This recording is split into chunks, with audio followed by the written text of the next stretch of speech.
This is a refresher course on consent. No means no, exactly right. That is the main thing. The students are from the Douro Dukes men's hockey team.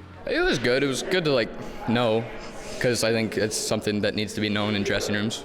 It's a result of a partnership between the league and the Kawartha sexual assault centers. Players talk about respect, leadership, sex, as well as drugs and alcohol. Some players agree a cultural shift is needed in the locker room. Well, there's a lot of hazing, kind of, I would say, and sometimes it can go a little far. So it's just good to find that line.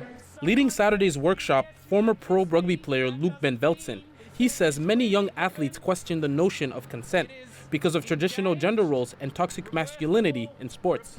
These sorts of programs will help prevent these types of ideas. And the thing that I think helps that prevention the most is that it gives kids an opportunity to intervene with their mates at a level before it gets there.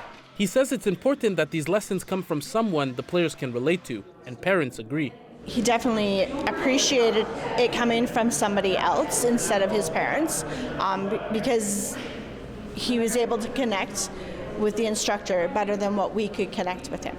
Since last year, around 150 young people aged 7 to 18 have received the training on a voluntary basis, nearly 95% of the league's players. We're building kids that are going to be our citizens of tomorrow, and we want them to be respectful, and we want them to only maybe start changing the image of hockey and what that looks like. It's a pretty privileged sport, and we want to seek those opportunities to influence change if we're able.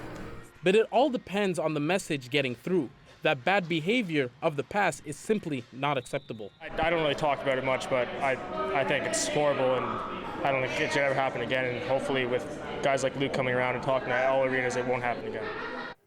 Quibina Douro tells us those workshops are also offered to teams in the Ontario Hockey League, part of the OHL's Onside program to increase understanding and awareness of sexual harassment and assault. And now players in other sports are getting those lessons.